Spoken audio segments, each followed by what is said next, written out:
you.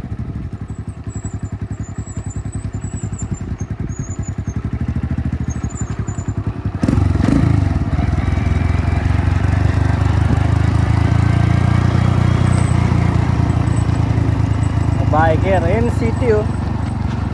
So makita yung city, there's the city, ang ganda oh, no? Kaya pala maraming tumitigil dito, ha? Kaya pala maraming taong tumitigil dito. So look at the city.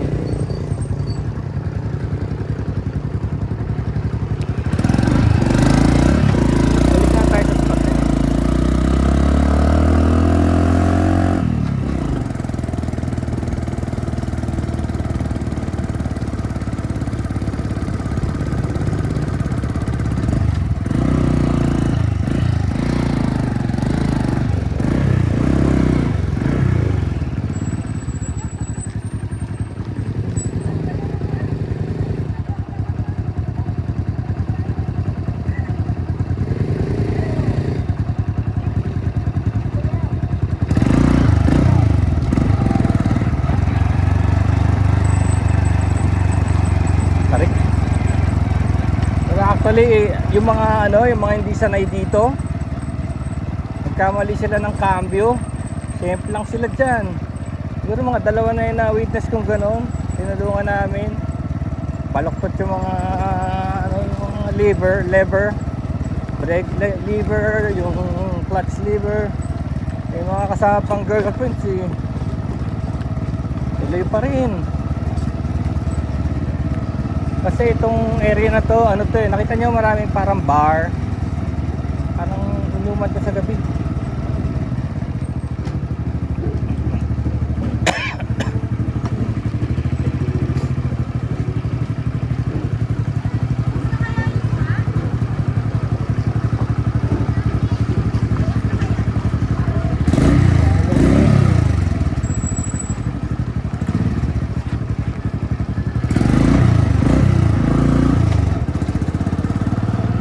Kayo maniwala na itong area na to buhay sa gabi. Buhay siya sa gabi. Tapos uuwi ka, ganito yung kalye. Imagine mo na lang yun. Iinom ka doon, tapos magdadrive ka pa uwi, ganito. Yes, sarap. Ayan, malakas naman yung preno ko, kaya lang hindi sa kalahati ang bagsak.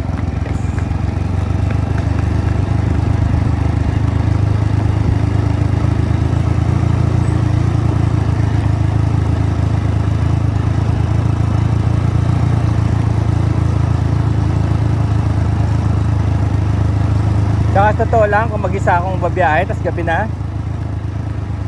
diba yung gulong ko 110 size, tatakbo ko yun. Tatakbo ko ng flat yun pag na-flat. Isa naman dito ka mag-vulcanize. Nakakatakot.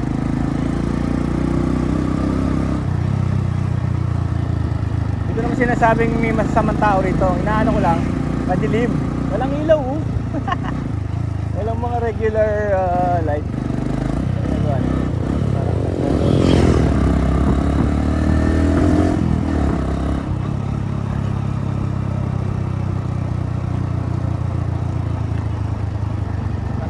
Sarap ng merienda. Ayan, pagka binabiyahe na yung motor na ganyan,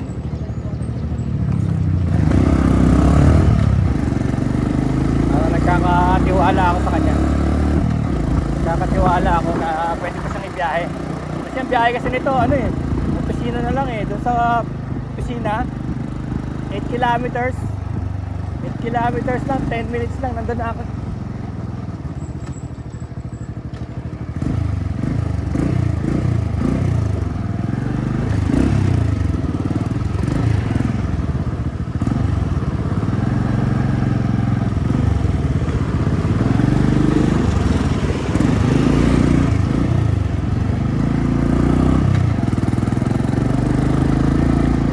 Town proper ng AFP housing.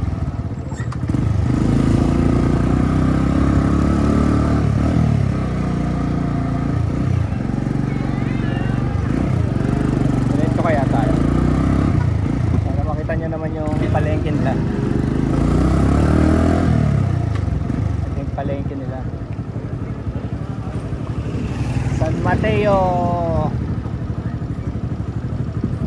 Maliit yung palengke pero kompleto yan, kompleto. See? May poultry, may grocery, may gamot. Kompleto yan. Kasi mula lang naalala ko walang gustong tumira dito. Kasi ano to eh, para sa sundalo. Housing sa sundalo to eh. Walang gustong tumira. Ang ginagawa, pag nakuha nila yung bahay nila, pinagbebenta rin sa iba. Pero ngayon, tignan nyo naman. Malayo kasi ito eh. Saka nung unang-unang na ano tong place na to, walang transport, walang sabihin, tatrabaho ka sa Cubao, walang public transport. Trabaho sa Cubao, wala nang public transport na maghatid sa'yo pa uwi rito. Wala pa noon. Ngayon meron na, di ba? Kita nyo naman, daming jeep. That was a long time ago.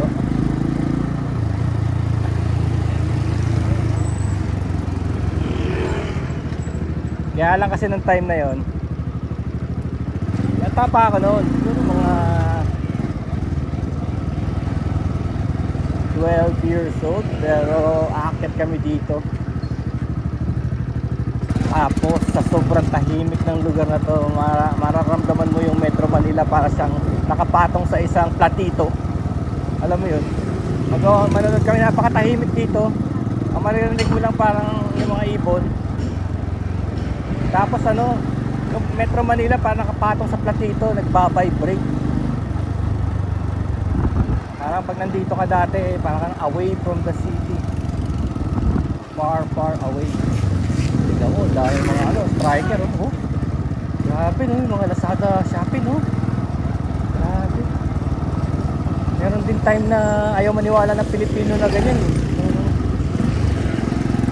Yung Lazada shopping, ayaw nila mag-buy online kasi nga baka maloko sila. Hanggang ngayon naman meron, di ba? Hanggang ngayon naman meron manloloko eh. Pero dati talamak, talagang talamak. Pero ngayon, tingnan mo, dami na, no? Ang hesitant lang ang Pilipino ngayon, yung mga credit cards. Talagang hindi pa rin gumagamit. Kaya buti na lang may cash on delivery. Yun ang problema ko sa ano ko.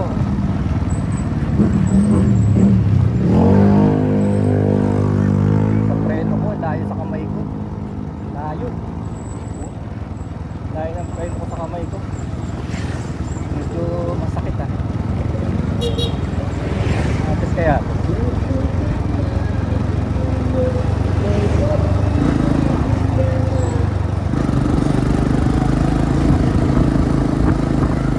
ito medyo may mga patas pa. Ito tayo ano ito, Modesta. Pangalan ng lugar, Modesta.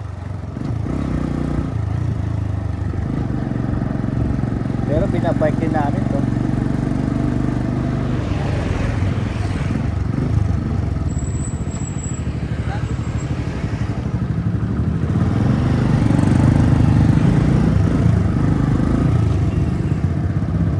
Binabike din natin namin to.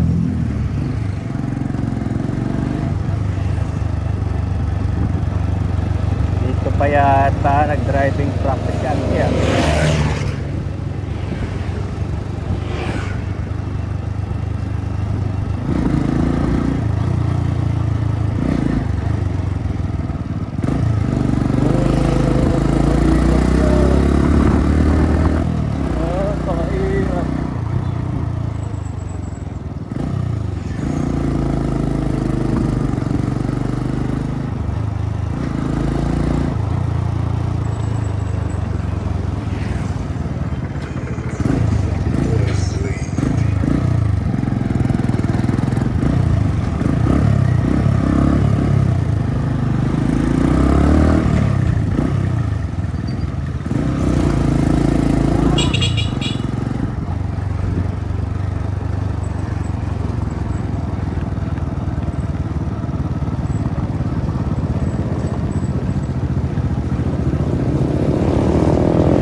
Another community, no? Malapit lang to sa city pero parang probinsyang probinsya. Yung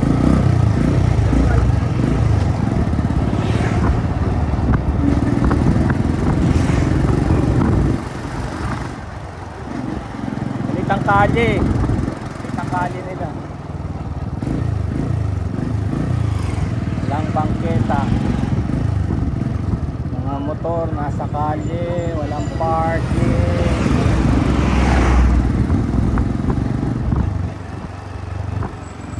Grabe, eh. Naglalakad ng mga tao.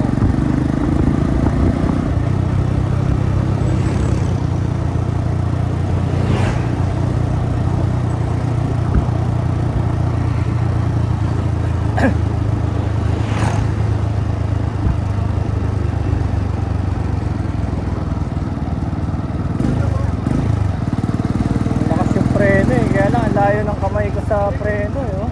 Layo eh. Yung bang ano, konting pisil lang, preno ka agad.